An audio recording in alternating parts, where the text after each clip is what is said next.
Most people look at New Zealand and see dollar signs. They see luxury lodges, expensive helicopter tours, and a destination that seems financially impossible for a long-term trip. That is completely wrong. What if I told you that for 2 people we traveled the entire length of the country, North and South Islands, for 90 days, and we did it for a price so low you probably wouldn't believe it. We bought our own home on wheels and saw nearly everything, from the Shire and Hobbiton to the deep fjords of the south. This is the blueprint on how to make it happen without going broke. Stick around until the very end, because I'm going to reveal the exact total cost of this trip. Let's hit the road. Hey everyone, I'm Jens from Everyone Can Travel, and we just wrapped up the ultimate 90 days travel in New Zealand. Today I am breaking down my New Zealand blueprint. We are going to settle the big debate. Should you buy or rent? Walk you through our exact itinerary and share the hacks we used. Like where to see penguins for free when everyone else is paying for them. A quick disclaimer, we flew in from Australia, so our flight costs were lower than if you are coming from Europe or the US. But whatever you are spending euros, dollars or Kiwi bucks, the principles I'm about to share will help you stretch every single cent. Let's start with the elephant in the room, your biggest expense, your vehicle. If you're coming for 2 or 3 weeks, you have to rent a van or a car. But here's the golden rule.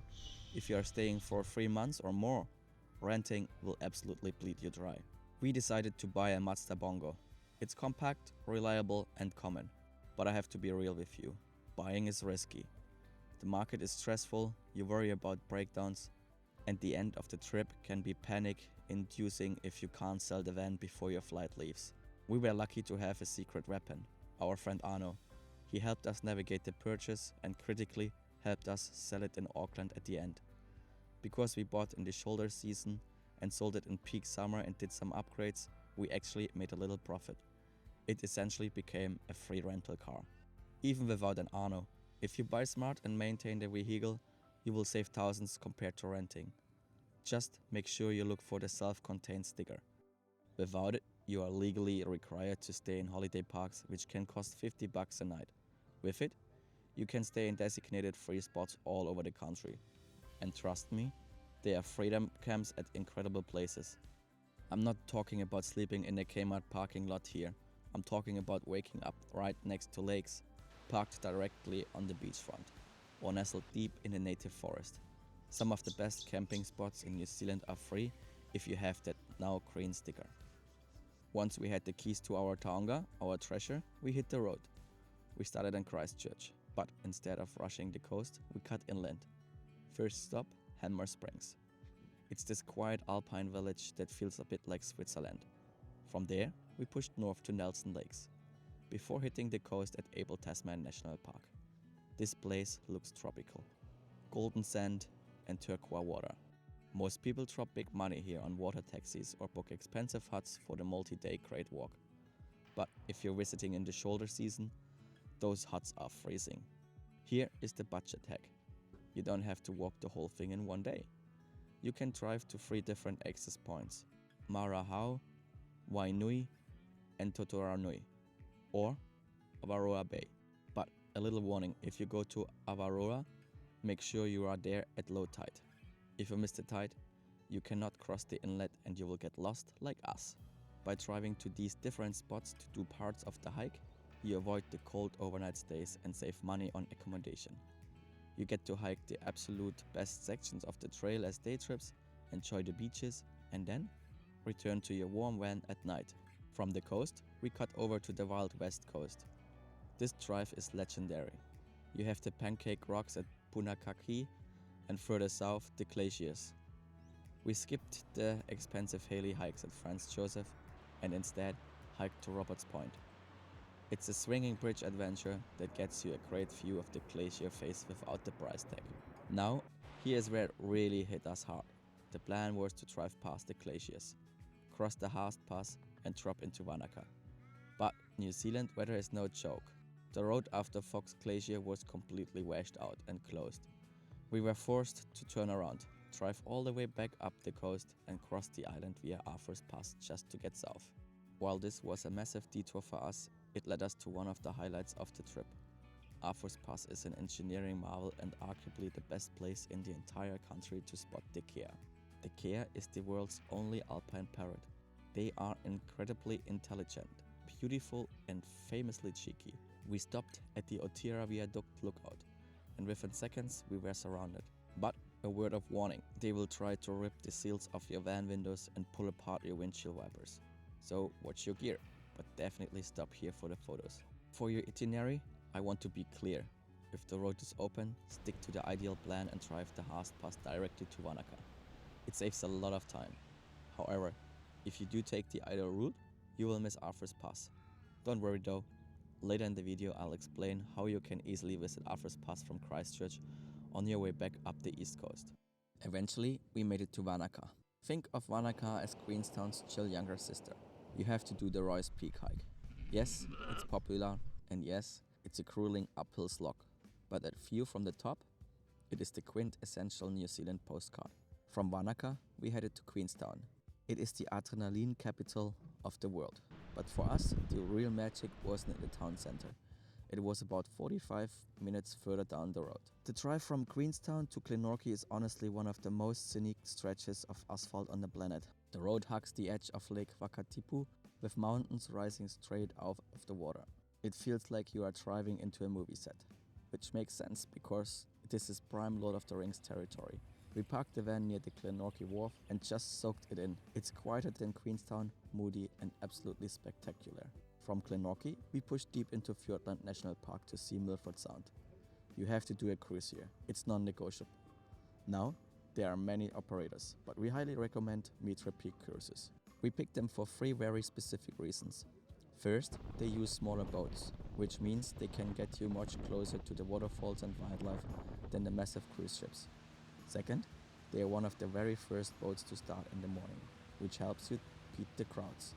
And third, they actually venture out the furthest, taking you all the way to the Tasman Sea entrance, where you can really feel the scale of the place. Expect to pay around 100 to 130 New Zealand dollars per person, depending on the season. But for the smaller group size and the extra distance out to the ocean, it is worth every penny. Now, most people leave Milford and rush back north. Do not do that. You need to head to the deep south, the wild Southland. This area is raw, rugged, and empty of tour buses. We drove through the Caitlin's, a scenic coastal road loaded with waterfalls and wildlife. You have to stop at Slow Point. It is the southernmost point of the South Island. You are closer to the South Pole than the equator here, and the wind is so fierce that the trees literally grow sideways. It is a surreal, beautiful place that feels like the edge of the world. After the deep south, we started our journey back north up the east coast. We stopped briefly in Dunedin to soak up the Scottish architecture and street art. And of course, we burned our legs walking up Baldwin Street, the steepest street in the world. Then you will hit Oamaru. This town is famous for its Victorian architecture, but you have to visit Steampunk HQ. It is this interactive science fiction art museum that feels like Mad Max meets the Victorian era. It is weird, wonderful and totally unique. From here, you can cut inland to the Mackenzie Basin for Lake Tekapo and our rocky Mount Cook. You can freedom camp near Tekapo, and the water really is that Gatorade blue color. In Mount Cook National Park, you can tackle the Muller Hut route, 2,000 stairs straight up to a bright red hut surrounded by cracking glaciers. Or you can do the most famous Hooker Valley trek, which is an easy walk to Hooker Lake. Then loop back to the coast to Timaru. Here's our favorite wildlife hack.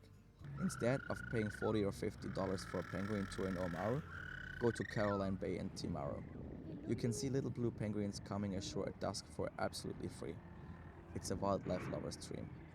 Now, the road eventually leads you back to Christchurch to finish the loop. But wait, before you leave the South Island, when you reach Christchurch, you have to do a little detour to Arthur's Pass here, like I mentioned before. Finally, we headed north for our last stop on the South Island, Kaikoura. The mountains here crash right into the sea. You can stop right off the highway and see 4 seals basking on the rocks. It was the perfect goodbye to the south. We took the ferry across the Cook Strait, which cost us about $300 for the van and 2 people, and landed on the North Island. Now, most people rush north, but we went east to Cape Palliser after exploring Wellington a bit. This is a hidden gem. You have a stunning lighthouse, a massive seal colony right on the rocks, and a very special hiking spot nearby. It's called the Putangira Pinnacles. If you're a Lord of the Rings fan, you'll recognize this as the Dimhold Road, the path of the deaf. It is eerie, impressive, and totally free to access. Next up was the big one, the Tongariro Alpine Crossing. This is where logistics matter. You can't just park at the trailhead all day. We stayed at Kiwi Camp National Park. It's a fantastic spot that acts as a base camp. A shuttle picks you up right there and drops you off at the start of the hike. The transfer costs about $60 to $70 per person, but it saves you a massive headache and ensures you don't get stranded. From there, we headed north to Rotorua. We visited Te Puia for the glaciers. Entry is about $60 New Zealand dollars, but for a free spa day, find Kerosene Creek. It's a natural hot spring flowing through a fern forest. Sitting in a hot waterfall in the middle of the bush is the ultimate relaxation. Now, here's where we went off the beaten path. Instead of rushing north, we drove the Forgotten World Highway. It's a remote, winding road that feels like stepping back in time. It leads you toward the Taranaki region. You have to see Mount Taranaki. It's that perfect volcano cone you see on Instagram. I actually climbed it all the way to the top solo, which was a massive challenge, but worth it for the view. This was also where we finally did a proper overnight hike on the Puakai circuit. We booked the bunk at Holly Hut, which is a super cheap option and gave us an incredible backcountry experience. From Taranaki, we headed north to Hobbiton, but we still had a bit of spare time, so we added a stop at the Three Sisters and the impressive Marokopa Falls. It was a wet, messy, but beautiful detour. Finally, we wrapped up the fantasy at Hobbiton. General entry is around 120 New Zealand dollars. However, if you can swing it, try to book the evening banquet tour. It includes a massive feast fit for a hobbit. It costs closer to $200 and sells out months in advance, but everyone says it's the best way to experience the Shire. Before I break down the final cost, I need you to warn about 3 things. First, sandflies. These tiny vampires are everywhere in the South Island. Do not mess around with organic repellents, buy Bushmans with DEET. It's the only thing that works. Second, connectivity. Wi-Fi is scarce and mobile data drops out constantly. You must download Maps.me. We relied on this constantly to find free campsites and hiking trails when Google Maps had no signal. And third, the weather. As we learned with the Fox Glacier closure, plans change. You can experience 4 seasons in one day. Pack layers, not just beachwear, and always have a plan B route and be flexible. Alright, the moment of truth. We bought the van, we traveled for 90 days. We bought flights, food, and also did some big activities like Hobbiton or the Milford Sound cruise. In the end, we were lucky and sold the van for a little profit, which offset some of the costs for the van. For 90 days of travel, covering both islands and all our expenses, we spent around 14,000 New Zealand dollars. That's 7,000 euro or 8,500 USD for 2 people. That is just a bit more than 2,000 New Zealand dollars per month per person. So it is possible, it is incredible, and I hope this guide gets you there. If you enjoyed the ride and the information, hit that like and subscribe button, and see you on the next adventure. Safe travels!